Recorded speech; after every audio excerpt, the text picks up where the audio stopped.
नमस्कार पेंशन धारकों, स्वागत है आप सभी का इस चैनल पर। देश भर के लाखों सरकारी कर्मचारी एवं पेंशन धारकों की पेंशन बढ़ोतरी को लेकर बड़ी खबर निकलकर सामने आ चुकी है। तो पेंशन धारकों के लिए क्या बड़ी खबरें निकल कर आई हैं, इसके बारे में जानने वाले विस्तार से इस वीडियो के अंदर संपूर्ण जानकारी बताएंगे। और एक आपसे हाथ जोड़कर विनती है, इस चैनल पर नए हैं तो चैनल को सब्सक्राइब करके बेल आइकन घंटी को प्रेस जरूर कर दीजिएगा, तो आपको इस चैनल पर पेंशन से जुड़ी सबसे बड़ी खबरें सबसे पहले देखने को मिले। तो चलिए पेंशन धारकों खबरों का करते हैं सिलसिला शुरू। उत्तर प्रदेश के 16 लाख कर्मचारियों के लिए बहुत ही बड़ी खुशखबरी आ चुकी है। उत्तर प्रदेश सरकार ने 30 मार्च को एक आदेश जारी किया है, जिसमें कहा है कि मार्च की वेतन का भुगतान अप्रैल 2024 में सुनिश्चित किया जाए। इसके साथ उत्तर प्रदेश सरकार ने 2 बड़े आदेश और जारी किए गए हैं, जो कि कर्मचारी और पेंशन धारकों के लिए जानना बेहद ही जरूरी है। जैसे कि आपको पता ही होगा कि मार्च महीना फाइनेंशियल ईयर का अंतिम महीना है, इसलिए इस महीने वेतन नहीं आती है। मार्च की वेतन का भुगतान अप्रैल महीने में किया जाता है। उसी को लेकर उत्तर प्रदेश शासन की तरफ से सभी विभाग अध्यक्ष, जिलाधिकारी और सभी वरिष्ठ कोषाधिकारी को आदेश दिया गया है कि बजट आवंटन की प्रत्याशा में राज्य कर्मचारी तथा बेसिक शिक्षा परिषद के स्कूलों, सहायता प्राप्त शिक्षण संस्थानों, विश्वविद्यालयों, चिकित्सा आयुर्वेदिक विज्ञान संस्थाओं एवं चिकित्सा विश्वविद्यालय के नियमित शिक्षक एवं शिक्षकेतर कर्मचारियों के मार्च महीने के वेतन का भुगतान अप्रैल 2024 में सुनिश्चित किया जाए।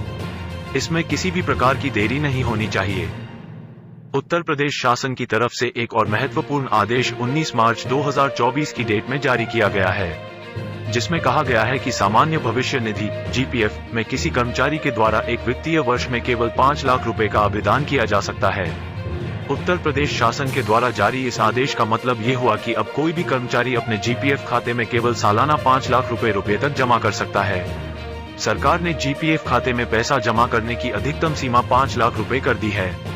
पहले कर्मचारी अपनी पूरी बेसिक सैलरी जीपीएफ खाते में जमा कर देते थे, लेकिन अब ऐसा नहीं हो पाएगा। प्रदेश शासन की तरफ से तीसरा महत्वपूर्ण आदेश 30 मार्च 2024 की डेट में जारी किया गया है, जिसमें कहा गया है कि एनपीएस के तहत लेन देन हेतु आधार आधारित लॉगिन व्यवस्था लागू की गई है।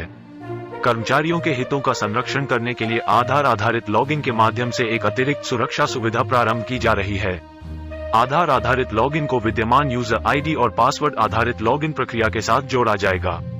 यह व्यवस्था 1 अप्रैल 2024 से शुरू हो जाएगी। Government of India, ministry of health and family welfare, central government health scheme की ओर से सीजीएचएस कार्ड के संदर्भ में 26 मार्च 2024 को लेटेस्ट ऑफिस ऑर्डर जारी किया गया है। हमारे जितने भी सीजीएचएस बेनिफिशियरी हैं, उनको एक दिक्कत का काफी बार सामना करना पड़ता है। उनको नए कार्ड मिलने में काफी ज्यादा दिक्कतों का सामना करना पड़ता है और काफी देरी भी लगती है। और उसी को लेकर जितने भी सीजीएचएस लाभार्थी हैं, उनके लिए बड़ी खुशखबरी निकलकर सामने आई। सीजीएचएस के नियमों में बदलाव कर दिया गया है। सीजीएचएस कार्ड की जो ट्रैकिंग और जो कार्ड की मेकिंग प्रोसेस है, उसको तेज करने के लिए केंद्र सरकार की तरफ से आदेश जारी किया गया है। नए नियमों के अनुसार सीजीएचएस कार्ड की जो प्रिंटिंग है, वो हर एक एडिशनल डायरेक्टर के द्वारा की जाएगी। पहले सभी सीजीएचएस कार्ड की प्रिंटिंग दिल्ली मुख्यालय के द्वारा होती थी, जिसकी वजह से सीजीएचएस कार्ड मिलने में काफी ज्यादा देरी हो जाती थी। लेकिन अब हर एक सिटी के एडिशनल डायरेक्टर के द्वारा ही सीजीएचएस प्लास्टिक कार्ड जारी किए जाएंगे।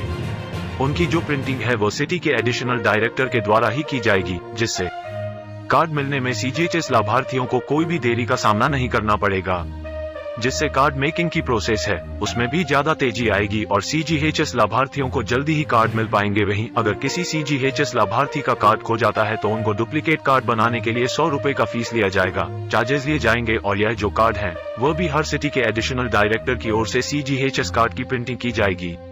तो जितने भी सीजीएचएस लाभार्थी हैं, उनके लिए काफी फायदे की खबर है, काफी बड़ी खुशखबरी है। केंद्र सरकार स्वास्थ्य योजना के तहत पात्र व्यक्ति केंद्र सरकार के सभी कर्मचारियों को केंद्रीय नागरिक अनुमानों, रेलवे और दिल्ली प्रशासन को छोड़कर से भुगतान किया जाता है, जिसमें उनके परिवार भी शामिल हैं। सीजीएचएस कवर क्षेत्रों में रहने वाले उनके आश्रित परिवार के सदस्यों सहित केंद्र सरकार के पेंशन भोगी, रेलवे और सशस्त्र बलों से संबंधित पेंशन भोगियों को छोड़कर और उनके परिवार, अंशदायी भविष्य निधि लाभ के साथ सेवानिवृत्त होने वाले केंद्र सरकार के पेंशन भोगी और उनके परिवार पेंशन प्राप्त करने वाले केंद्र सरकार के पेंशन भोगियों की विधवाएं, दिल्ली पुलिस के जवान और उनके परिवार, सिर्फ दिल्ली में रेलवे बोर्ड के कर्मचारी, रक्षा सेवा अनुमानों से भुगतान किए गए रक्षा के असैनिक कर्मचारी, ऐसे बच्चे के नाबालिग भाई बहनों सहित केंद्र सरकार के कर्मचारी की मृत्यु पर पेंशन प्राप्त करने वाला बच्चा, पूर्व राज्यपाल और उपराज्यपाल और उनके परिवार, पूर्व उपराष्ट्रपति और उनके परिवार,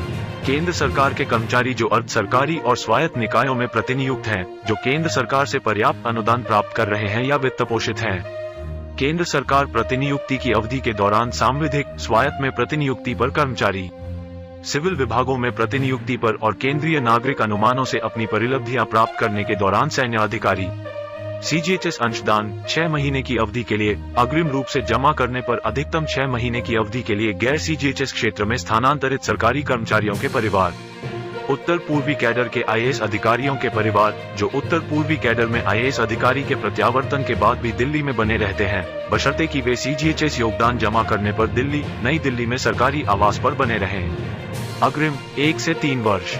यही बात जम्मू कश्मीर कैडर के आईएएस अधिकारियों के परिवारों पर भी लागू होती है।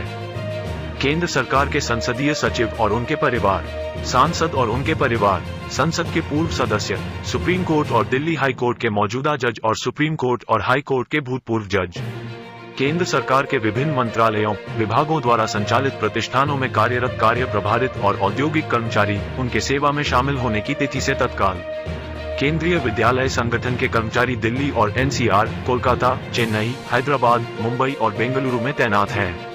आयुध निर्माणी बोर्ड मुख्यालय कोलकाता और आयुध उपकरण कारखाना मुख्यालय कानपुर के कर्मचारी, अखिल भारतीय सेवा पेंशन भोगी जो अपने विकल्प पर राज्य के तहत सेवा करते हुए सेवानिवृत्त होते हैं, स्वतंत्रता सेनानी और उनके परिवार के सदस्य स्वतंत्र सैनिक सम्मान पेंशन योजना के तहत केंद्रीय पेंशन प्राप्त कर रहे हैं, मृतक पूर्व संसद सदस्यों के परिवार के सदस्य, पेंशनधारकों को शानदार तोहफा, केंद्र सरकार ने जारी किया आदेश, मिली बड़ी राहत।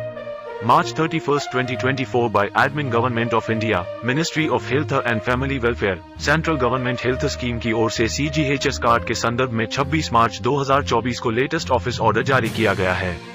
हमारे जितने भी CGHS बेनिफिशियरी हैं, उनको एक दिक्कत का काफी बार सामना करना पड़ता है। उनको नए कार्ड मिलने में काफी ज्यादा दिक्कतों का सामना करना पड़ता है और काफी देरी भी लगती है और उसी को लेकर जितने भी CGHS लाभार्थी हैं उनके लिए बड़ी खुशखबरी निकलकर सामने आई है। Contents hide. 1 CGHS plastic card मिलने में नहीं होगी देरी। 2 CGHS डुप्लीकेट कार्ड मिलेगा आसानी से। 3 CGHS में शामिल होने के लिए पात्रता। CGHS प्लास्टिक कार्ड मिलने में नहीं होगी देरी। CGHS के नियमों में बदलाव कर दिया गया है। CGHS कार्ड की जो ट्रैकिंग और जो कार्ड की मेकिंग प्रोसेस है, उसको तेज करने के लिए केंद्र सरकार की तरफ से आदेश जारी किया गया है। नए नियमों के अनुसार CGHS कार्ड की जो प्रिंटिंग है वो हर एक एडिशनल डायरेक्टर के द्वारा भारत के नियंत्रक महालेखा परीक्षक कार्यालय के सेवानिवृत्त मंडल लेखा अधिकारी और मंडल लेखाकार, CGHS शहरों में तैनात CISF के जवान और उनके परिवार और CAPF केंद्रीय सशस्त्र पुलिस बल के जवान, सुप्रीम कोर्ट कानूनी सेवा समिति के कर्मचारी, भारत फार्माकोपिया आयोग के कर्मचारी और उनके परिवार, केंद्र सरकार के परिवार और आश्रित सदस्य, कर्मचारी, एक CGHS लाभार्थी जो कर्मचारी को NE क्षेत्र, सिक्किम सहित अंडमान और निकोबार, लक्षद्वीप या लद्दाख क्षेत्र और वामपंथी चरमपंथी क्षेत्रों में तैनात CAPF कर्मियों को वार्षिक CGHS योगदान के अग्रिम भुगतान पर, मुंबई में naval dockyard, central ordnance depot और AFMSD के रक्षा औद्योगिक कर्मचारी